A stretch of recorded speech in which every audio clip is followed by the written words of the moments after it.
Hello बच्चों, हम लोग बेटा अर्थमेटिक का लेवल 1 पढ़ रहे हैं और लेवल 1 में बेटा हम लोग अपने पहले टॉपिक एवरेज के पार्ट 2 पर चर्चा करने वाले हैं। आप सभी बच्चों ने पार्ट 1 का वीडियो अच्छी तरीके से देख लिया होगा। अब देखिएगा पार्ट 2 में बताए जाने वाले कॉन्सेप्ट को अच्छी तरीके से समझिएगा और एक एक कॉन्सेप्ट को समझने के साथ साथ नोट भी करिएगा ताकि कभी आपको कोई भविष्य में दिक्कत ना आए। ठीक है बच्चों? हाँ तो बच्चों, अब देखिएगा हम अपने 7वें टाइप पर चर्चा करने वाले हैं। देखिएगा किस तरीके से आप इन सवालों को लगाएंगे। बेहद आसान प्रश्न है बेटा। कह रखा है कि किसी वर्ग के 35 छात्रों की औसत आयु 15 वर्ष है। यदि शिक्षक को भी शामिल कर ले तो औसत 1 वर्ष बढ़ जाता है। तो शिक्षक की आयु ज्ञात करो। जरा गौर करिएगा किस तरीके से आप बच्चों इन सवालों को लगाओगे, जरा गौर करिए। एक क्लास में बच्चों 35 छात्र बैठे हुए हैं और इनमें से हर छात्र 15 वर्ष का है। सवाल के अकॉर्डिंग हर छात्र 15 वर्ष का, ठीक। और कह रहे हैं कि अगर शिक्षक को भी शामिल कर लें तो औसत 1 साल बढ़ जाता है। अब भाई यहां पे आ जाता है बेटा शिक्षक आ गया। अब बता रहे हैं कि शिक्षक के आने के बाद औसत 1 वर्ष बढ़ जाता है।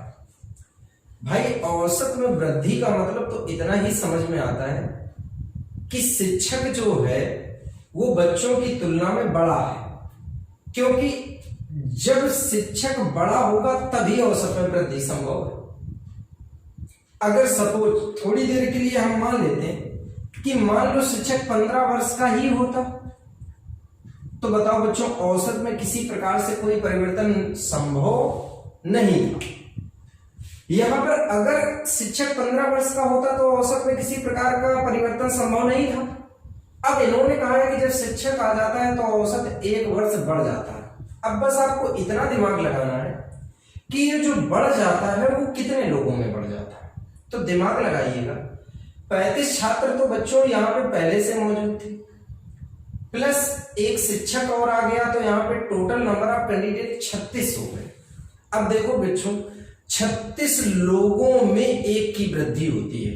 तो जरा गौर करने वाली बात यह है कि अगर एक केजी की वृद्धि 36 लोगों में हो गई है, एक वर्ष की वृद्धि अगर 36 लोगों में हो गई है कहने का मतलब, तो इसका मतलब जो अध्यापक है वो 15 वर्ष की तुलना में कितना एक्स्ट्रा है, 36 वर्ष एक्स्ट्रा। तो इसका मतलब जो हमारा अध्यापक है, मतलब जो हमारा शिक्षक है, वो यहाँ पर बेटा कितने वर्ष का है, 51 वर्ष का। तो किस तरीके से आप इस सवाल को लगाएंगे ये आपको समझ में आ गया होगा। एक बार मैं रिपीट कर दे रहा हूं। 35 छात्रों का औसत आयु 15 वर्ष थी, ठीक है। शिक्षक के आ जाने से औसत 1 वर्ष बढ़ जाता है। मैंने सोचा कि अगर शिक्षक 15 वर्ष का आता तो औसत में कोई वृद्धि संभव नहीं थी। औसत 1 वर्ष बढ़ने का मतलब यह है कि शिक्षक 15 वर्ष की अपेक्षा ज्यादा है। अब कितना ज्यादा है ये देखने के लिए हमें ये देखना पड़ेगा कि यहाँ पे कितने लोगों में वृद्धि हुई। तो हमने देखा 35 और 36 लोगों में 1 वर्ष की वृद्धि हो रही है। तो एक वर्ष की अगर 36 लोगों में वृद्धि होगी तो 36 वर्ष एक्स्ट्रा है। तो 15 वर्ष तो ये था ही, 36 वर्ष एक्स्ट्रा। तो टोटल अध्यापक की जो उम्र है वो कितने वर्ष होगी, 51 वर्ष। सेम इसी तरीके से अगले प्रश्न को आप समझ लीजिएगा कि अगला प्रश्न कैसे लगाएंगे बच्चों। यहां पर कह रखा है कि 34 छात्रों की एक कक्षा का औसत भार 46.5 kg है। अध्यापक को शामिल कर लेने से औसत 500 ग्राम मतलब आधा किलो बढ़ जाता है। तो अध्यापक का भार ज्ञात करो। अब बच्चों यहां पर भी आप बड़े आराम से सोचिएगा। मैं ये सोच रहा हूं कि 34 छात्र हैं और इनका जो औसत भार है वो 46.5 kg है। बच्चों कह रहे हैं कि अध्यापक के आने के बाद भार बढ़ जाता है। अब जैसे ही ये बोला कि अध्यापक के आने के बाद औसत बढ़ जाता है, तो मेरे दिमाग में सबसे पहली तो एक बात आ रही है कि अगर अध्यापक भी 46.5 किलो का होता, अगर अध्यापक भी 46.5 किलो का होता तो बच्चों किसी प्रकार से औसत में वृद्धि की संभावना नहीं थी। लेकिन वृद्धि का मतलब हमें यह समझ में आ रहा है कि अगर वृद्धि हुई है तो कहने का मतलब यह है कि अध्यापक 46.5 किलो से ज्यादा है।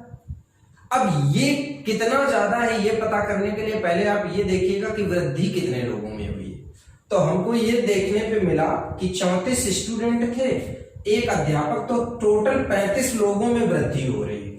अब बच्चों 35 लोगों में, अगर 35 लोगों में बच्चों आधा आधा किलो की वृद्धि होगी, तो 35 लोगों में अगर आधा आधा किलो की वृद्धि होगी तो 17.5 केजी कितना हो जाएगा, ज्यादा हो जाएगा।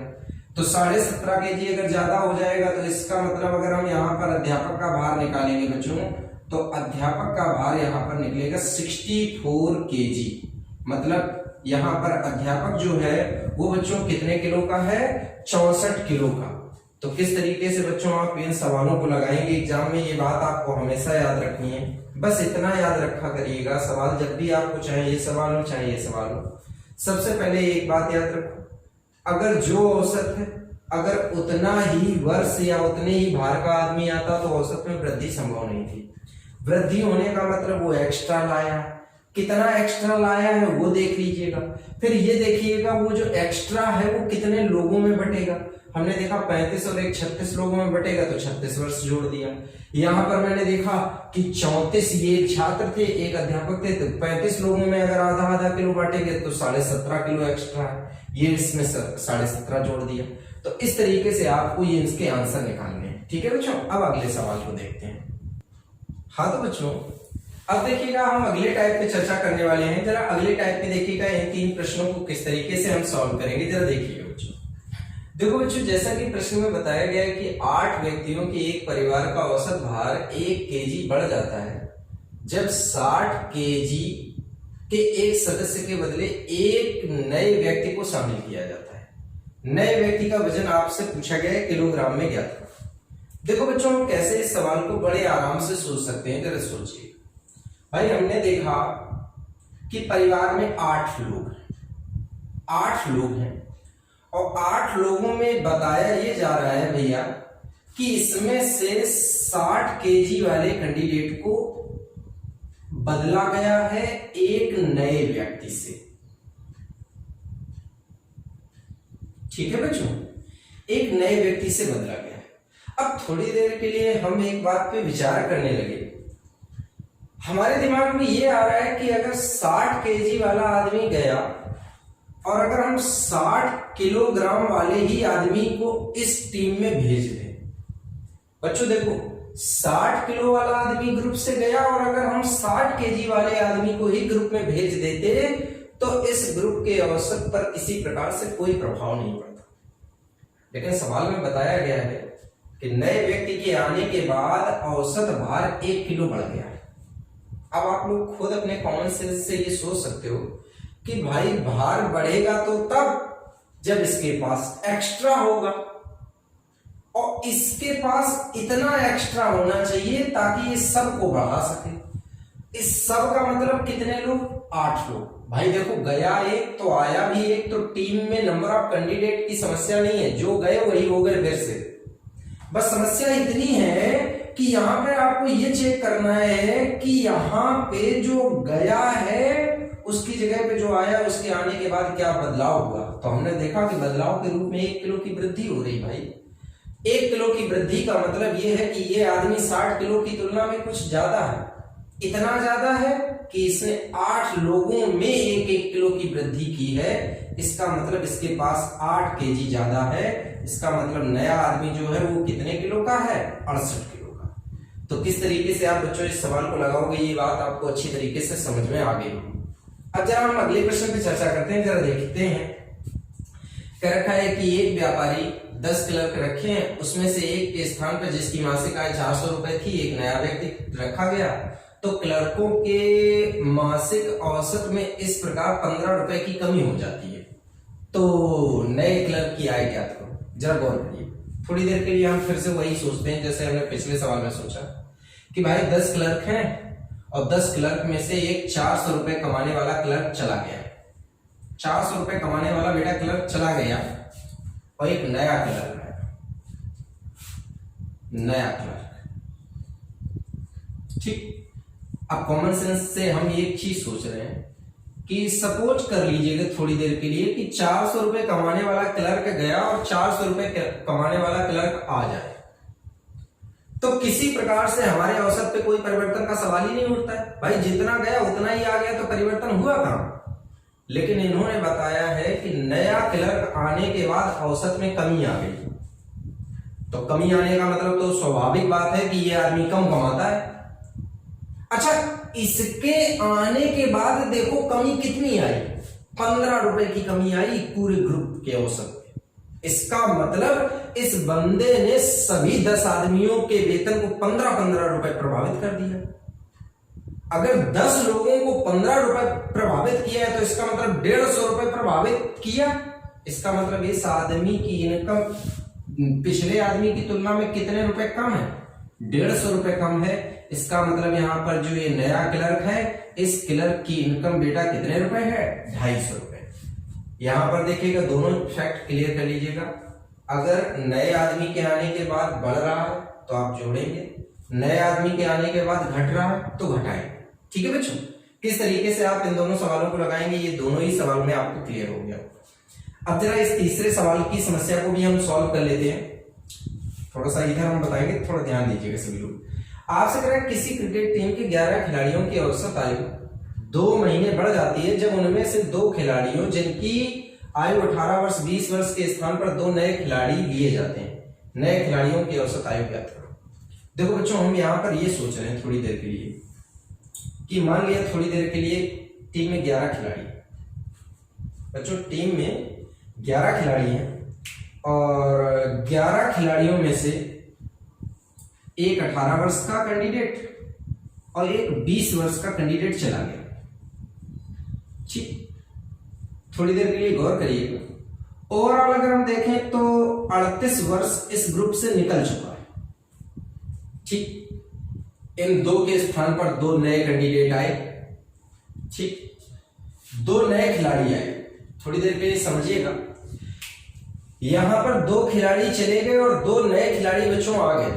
अब मेरे दिमाग में सिर्फ एक ही बात चल रही है कि अगर जो खिलाड़ी 2 नए आए हैं, अगर वो दोनों मिला के 38 वर्ष ही ले आए, ये दोनों लोग 38 वर्ष लेके चले गए। अगर मान लीजिएगा 2 नए कैंडिडेट जो आए हैं वो 38 वर्ष ही ले आए, तो हमारे ग्रुप के औसत पे किसी प्रकार से कोई प्रभाव नहीं पड़ना चाहिए।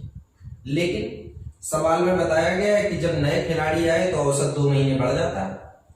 तो भाई 2 महीने बढ़ने का मतलब तो ये हो गया कि ये लोग 38 साल की तुलना में ज्यादा लाए। अब 2 महीने जो बढ़ जाता है वो पूरे ग्रुप में बढ़ता है, तो पूरे ग्रुप में 11 लोग हैं। 11 लोगों में 2-2 महीने की वृद्धि ये दर्शाती है कि इन लोगों के पास कितना एक्स्ट्रा है, 22 माह एक्स्ट्रा है। मतलब ये जो 2 नए कैंडिडेट आए हैं ये 38 वर्ष और 22 महीना लाए। अब दिमाग लगाने वाली बात यह है कि सवाल में अगर हमसे ये पूछा जाता कि इन दोनों खिलाड़ियों की कुल उम्र ज्ञात करो, तो दोनों नए खिलाड़ियों की कुल उम्र 38 वर्ष 22 महीने होती। लेकिन इन्होंने पूछा है दोनों खिलाड़ियों का औसत, तो ये दोनों खिलाड़ियों की उम्र का योग है और हमें बताना है औसत। तो औसत बताने के लिए तुरंत योग में आप 2 का क्या दे दीजिएगा, भाग। जैसे ही आप भाग देंगे तो खिलाड़ियों की औसत उम्र निकलेगी 19 वर्ष 11 माह। किस तरीके से बच्चों आप इस सवाल को सॉल्व करोगे ये भी आपको अच्छी तरीके से समझ में आ गया होगा। मेरे प्यारे बच्चों, अगर आपको इनमें से किसी भी सवाल को समझने में किसी भी प्रकार से कोई दिक्कत आए तो आप वीडियो को दोबारा से प्ले करके देख सकते हैं। कहीं कोई कंफ्यूजन नहीं छोड़ना है, हमें हर सवाल एकदम अच्छी तरीके से तुरंत का तुरंत तैयार करना है। ठीक है बच्चों। हाँ तो बच्चों, अब हम अगले टाइप के क्वेश्चनों पे चर्चा करने वाले हैं। जरा देखिएगा इनको कैसे सॉल्व करेंगे। देखिएगा ये बच्चों वो प्रश्न है जिनमें आप लोगों ने परीक्षा में ऐसे प्रश्न देखे होंगे जिसमें गलती से कोई अलग अंक ले लिया जाता है, वास्तविकता में वो कुछ अलग लेना होता है। तो देखो इस तरीके के सवालों को आप बच्चों कैसे लगाओगे, जरा गौर करो। कहा गया है कि गणित में 5 छात्रों का औसत प्राप्तांक 50 पाया गया, अच्छी बात है। बाद में यह पता चला कि एक छात्र 48 के बदले 84 पढ़ लिया गया, तो वास्तविक औसत क्या होगा। तो सबसे पहले तो इस सवाल की समस्या ये है कि हमारा जो औसत 50 निकाला गया वो सही नहीं है। अब सही नहीं है तो सही करने के लिए कुछ करना पड़ेगा। क्या करना पड़ेगा, गलत चीज हटाओ सही चीज लाओ। गौर करो, गलत चीज हटाओ सही चीज लाओ। देखो यहां पर लिखा है कि 48 के बदले 84 पढ़ लिया गया। कहने का मतलब 84 को हटा दो, 48 को ले आओ। तो बच्चों जब 84 हटेगा तो -84, ये अलग करना है आपको इतना काम, -84, और जब 48 आएगा तो +48। अब लॉजिकली अगर आप सोचेंगे तो यहां पर एक बात आपको समझ में आ जाएगी कि यहां पे जब आप 84 को हटा के 48 को लाओगे तो 36 कम हो जाएगा। अब सोचने वाली बात बच्चों ये कि जो 36 की कमी होगी वो कोई एक संख्या में तो होगी नहीं, पूरे सभी आंकड़ों पे कमी होगी। मतलब ये 36 की कमी कितने छात्रों पे बनेगी? जाके 5 पे। तो जब 5 छात्रों पे 36 की आप कमी करोगे तो मतलब 7.2 कम हो जाएगा ना औसत, 7.2 आपका औसत कम हो जाएगा। बच्चों औसत आपका 50 है, 50 में जब 7.2 आप औसत को कम करोगे तो यहाँ पर बच्चों 8 आएगा और यहाँ पे 2 आएगा और यहाँ पे 4 आएगा। मतलब आपका जो सही औसत है वो 42.8 है। बस आपको ऐसे सवालों में बस एक ही चीज का बच्चों ख्याल रखना है, गलत को हटाओ सही को लाओ, गलत को हटाओ सही को लाओ, और ऑटोमेटिक सवाल आपका लग जाएगा। देखिएगा जरा अगला सवाल। 18 परिणामों का औसत 124 निकाला गया। बाद में पता चला कि 2 परिणामों को 46 तथा 82 लिख दिया गया था, जबकि वे वास्तव में 64 तथा 28 थे। तदनुसार उक्त 18 परिणामों का सही औसत क्या था? देखो इसमें आपको क्या करना है, फिर से वही काम करना है कि गलत को हटाना है, सही को लाना है। तो सबसे पहली चीज जो आपको सोचनी है वो ये सोचनी है कि जो औसत 124 निकाला गया वो हमारा सही औसत नहीं है। अब सही औसत करने के लिए सबसे पहले तो यहाँ पे आप अपनी गलती देख लो कि गलती क्या है। तो जब हम बच्चों यहाँ पे गलती ढूंढने निकले तो हमने सवाल में पढ़ा कि 2 परिणामों को 46 तथा 82 लिख लिया गया था, जबकि वो वास्तव में 64 और 28 थे। तो अगर आप इस गलत वाले को देखेंगे तो इस गलत वाले को हटाना है, तो दोनों को मिला के जब आप हटाओगे तो 6 2 8, 8 4 12, मतलब 128 आपको हटा देना है। अच्छा लाना कितना है? 64 और 28 लाना है। 64 और 28 लाने का मतलब यहाँ पे आपको 92 लाना है। अब बच्चों गौर करो, 128 हटाना है, 92 लाना है। इस जब आप इस प्रतिक्रिया को करेंगे तो आप देखेंगे कि 36 की यहाँ पे बच्चों कमी हो जाएगी। अब फिर से वही बात आती है कि ये जो कमी होगी वो तो सभी में होगी ना। तो पूरे ग्रुप में कितने परिणाम हैं? 18। और अगर 18 परिणामों में 36 की कमी होगी तो हर परिणाम में कितनी कमी होगी? 2। इसका मतलब औसत हमारा 2 कम हो जाएगा। तो हमारा जो सही औसत है वो बच्चों कितना है? 122। तो किस तरीके से आप बच्चों इन सवालों को एग्जाम में लगाओगे ये चीज आपको अच्छी तरीके से समझ में आ गई होगी। बस इसी तरीके से आप इस कंडीशन से रिलेटेड सवालों को लगाएंगे। ठीक है बच्चों? हाँ तो बच्चों अब जरा इन 2 प्रश्नों को देखिएगा। ये आपके एग्जाम के बेहद आसान प्रश्न है, क्योंकि ये एलिगेशन मेथड से आप लगा सकते हैं और इन प्रश्नों को बड़े आसानी से आप अप्लाई करेंगे अपने एग्जाम में। कर रखा है कि एक परीक्षा में 120 छात्रों के अंकों का औसत 35 है। मतलब पूरी परीक्षा में जितने भी छात्र हैं उनका औसत 35 है। इसमें से पास होने वाले मतलब उत्तीर्ण होने वालों का औसत 39 और फेल होने वालों का औसत 15 है। तो परीक्षा में पास होने वाले छात्रों की संख्या का अनुपात ज्ञात करो, मतलब संख्या ज्ञात करो। देखो कैसे आप इस प्रकार के सवाल लगाओगे। सबसे पहले एक तरफ पास वाले मतलब उत्तीर्ण वाले 39, फिर दूसरी तरफ फेल वाले 15। पास वालों का औसत 39, फेल वालों का 15 और ओवरऑल सबका औसत क्या है? 35। याद रखना बच्चों हमेशा यहाँ पे जो चीज रखी जाती है वो ओवरऑल औसत लिखा जाता है। ठीक है, इसको आप इससे एलिगेट करेंगे। जैसे ही एलिगेट करेंगे तो इसका और इसका अंतर क्या आएगा? 4। इसका इससे एलिगेशन करेंगे तो इसका और इसका अंतर क्या आएगा? 20। बच्चों यहाँ पे एलिगेशन में अंतर रखा जाता है। 4 पंचे 20 मतलब 5:1। मतलब हमारे हिसाब से number of candidate 5 pass 1 fail, तो टोटल हुए 6। हमारे हिसाब से जो 6 हो रहे हैं वो सवाल में 120 दिए हैं, तो 6 की वैल्यू बेटा 120 हो गई, तो 1 की वैल्यू बेटा हो गई 20। अब अगर 1 की वैल्यू 20 है तो इन्होंने पास होने वाले पूछे हैं, तो 20 पंचे 100, इसका मतलब 100 छात्र आपके कैसे हैं भैया? पास हैं। यही आपका आंसर हो गया। अब देखिएगा अगला सवाल भी किस तरीके से लगाएंगे। बिल्कुल सेम मेथड से आप इस सवाल को भी अब लगा सकते हैं बेटा। कह रहा है किसी कारखाने में मैनेजर एवं कर्मचारियों के साप्ताहिक वेतन का औसत 400, मतलब ये फाइनल सबका, मैनेजर भी कर्मचारी भी, और मैनेजरों का औसत 2400 है, जबकि कर्मचारियों का औसत क्या है 300। तो सबसे पहले एक तरफ मैनेजर लिख लो 2400 और दूसरी तरफ बच्चों यहाँ पर कर्मचारियों का क्या दिया गया है 300 और पूरी टीम का क्या है 400। बस बच्चों एलिगेशन करिएगा, यहाँ पर एलिगेशन करेंगे तो 2000 आएगा और यहाँ पर एलिगेशन करेंगे तो बच्चों 100 आएगा। अब अनुपात बनाएंगे तो 0 से ये दोनों 0 कट गए, मतलब 1:20। यहाँ पर ये 1:20 जो अनुपात निकला ये मैनेजर और कर्मचारियों की संख्याओं का अनुपात है। तो किस तरीके से आप बच्चों इस तरीके के या इस कैटेगरी से आने वाले सवालों को आप अपने एग्जाम में लगाओगे, ये बात आप इन दोनों प्रश्नों के माध्यम से अच्छी तरीके से समझ सकते हो। ठीक है बच्चों। हाँ तो बच्चों अब हम अपने अगले टाइप पर चर्चा करते हैं। देखिएगा बड़ा ही आसान प्रश्न है। एक छात्रावास में 35 छात्र थे। 7 नए छात्र आ जाने पर होने वाले प्रतिदिन के व्यय में 42 की वृद्धि होगी। लॉजिकल बात है कि कैंडिडेट बढ़ेंगे तो खर्चा बढ़ेगा। अब इन्होंने कहा है कि जबकि प्रति छात्र औसत खर्च 1 रुपया कम हो जाता है तो खाने पर होने वाले प्रतिदिन का कुल व्यय कितना था। ठीक, पहले प्रतिदिन का व्यय कितना था। अब जरा समझिएगा कैसे हम लगाएंगे इस सवाल को। बच्चों पहले 35 छात्र, ठीक, अब यहीं पे हम लिख लेते हैं प्रतिदिन का औसत खर्च, ठीक, और बाद में हम लिखते हैं कुल खर्च। पूरी जानकारी एकदम विस्तार में समझ आएगी। मान लेते हैं कि प्रतिदिन का खर्चा 100 रुपए है, प्रतिदिन का औसत खर्चा 100 रुपया है। तो जब प्रत्येक आदमी पर 100 रुपया प्रतिदिन आप औसत खर्च करोगे, ये प्रतिदिन का औसत खर्च प्रति व्यक्ति है, प्रति व्यक्ति। ठीक है बच्चों, पूरी बात को समझ लीजिएगा। प्रति व्यक्ति पे 100 रुपए खर्चा करते हैं, 35 छात्र हैं, तो हमारा जो कुल खर्च होगा वो 35x होगा। ठीक है बच्चों। बाद में होगा क्या बच्चों कि 7 नए छात्र आ गए। तो जब 7 नए छात्र आ गए तो आपके पास छात्र हो गए 42 और इन्होंने कहा है कि औसत खर्च 1 रुपया कम हो गया। तो औसत पहले 100 रुपए था, अब बच्चों x माइनस 1 रुपए हो गया।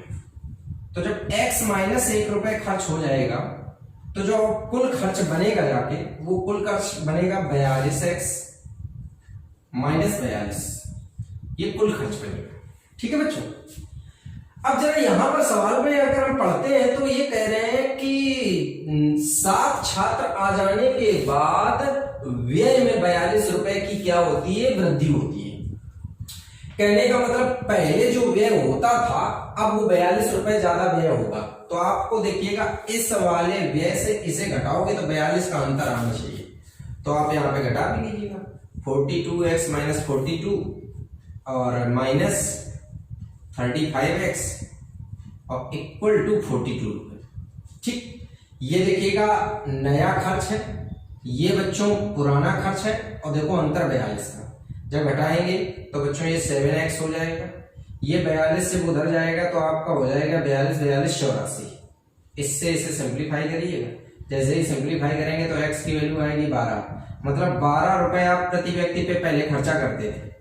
यहाँ पर इन्होंने आपसे बच्चों पूछा है कि पहले का खर्च बताओ। तो 35 छात्र थे और प्रत्येक आदमी पर 12 रुपए खर्च होते थे, इसका मतलब पहले का खर्चा था 420 रुपए। ये हमारा हो गया बच्चों आंसर। दोबारा से अगर समझना चाहें तो एक बार फिर से मैं समझा सकता हूँ, जरा गौर करिएगा। बेटा शुरू में 35 छात्र थे और हम हर एक आदमी को 100 रुपए का खाना खिलाते थे, तो 35x का खाना खिलाते थे। बाद में बच्चों हुआ क्या, 7 छात्र आ गए तो 42 छात्र हो गए। इन्होंने कहा अब औसतन 1 रुपया कम खर्चा होगा। कहने का मतलब आप एक आदमी पे x माइनस 1 रुपए का खर्चा आएगा और टोटल खर्चा जो बनेगा वो 42x माइनस 42 बनेगा। ठीक है बच्चों।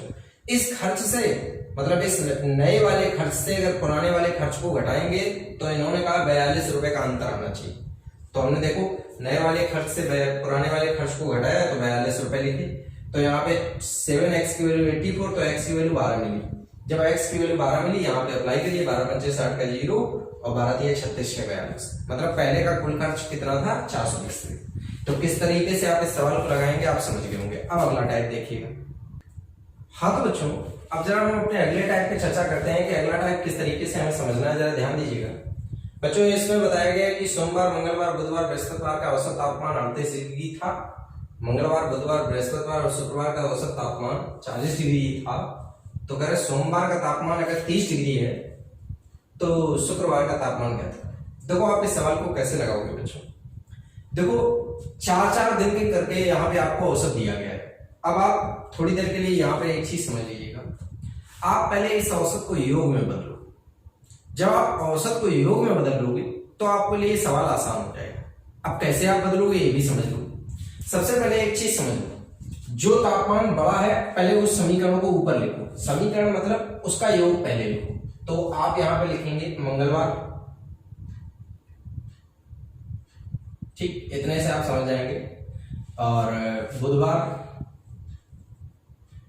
और बृहस्पतिवार को मैं यहाँ पे गुरुवार लिख दे रहा हूं ताकि आपको आसानी से क्लियर हो जाए। गुरुवार और शुक्रवार, इसका इन 4 दिनों का मंगलवार, बुधवार, गुरुवार, शुक्रवार का जो औसत दिया गया है वो देखो बच्चों 40 डिग्री दिया गया है।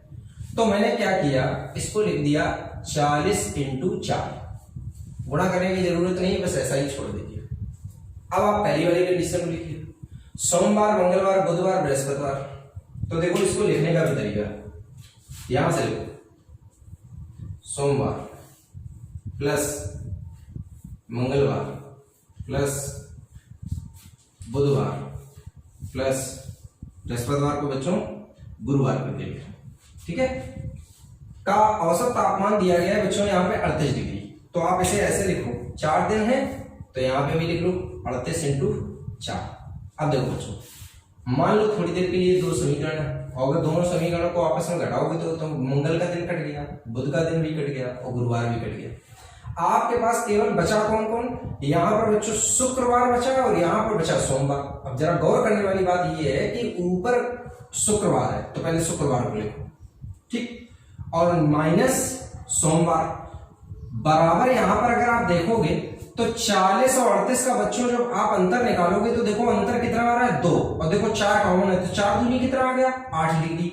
अब यहां पर समझो, यहां पर सवाल में दिया गया है कि सोमवार का तापमान 30 डिग्री है, तो यहां पर सोमवार की वैल्यू आप लिखिएगा तो शुक्रवार minus 30 degree equal to 8 degree centigrade, ठीक। ये 30 उधर जाएगा, तुरंत बच्चों आपको शुक्रवार का जो तापमान मिलेगा वो मिलेगा 38 डिग्री। तो किस तरीके से आप बच्चों इन सवालों को एग्जाम में लगाओगे, कैसे आपको सॉल्व करना है एग्जाम में, ये सारी बातें आपको अच्छी तरीके से क्लियर हो रही होंगी। बस मैं आपको इस सवाल में एक ही बात बोलना चाहूंगा कि इस सवाल में जैसे हम यहाँ पर ये सारी चीजें लिखते हैं, जब आप माइंड को बहुत अच्छे तरीके से प्रिपेयर कर लोगे तो जो ये छोटी छोटी चीजें जो समीकरण के रूप में आपको लिखनी पड़ती है वो कभी लिखनी नहीं पड़ेगी। आप यहीं से देख के अंदाजा लगा लोगे कि मंगलवार, बुधवार, बृहस्पतिवार, मंगलवार, बुधवार, बृहस्पतिवार कॉमन है तो ये दिन कट जाएंगे। ये आपकी बच्चों प्रैक्टिस पे डिपेंड करेगा। आप जितनी अच्छी प्रैक्टिस कर लोगे उतना ही अच्छा आपका आइडिया हो जाएगा। इस वीडियो में जितनी चीजें मैंने बताई हैं वो आपको अच्छी तरीके से समझ में आ गई होंगी, ठीक है बच्चों।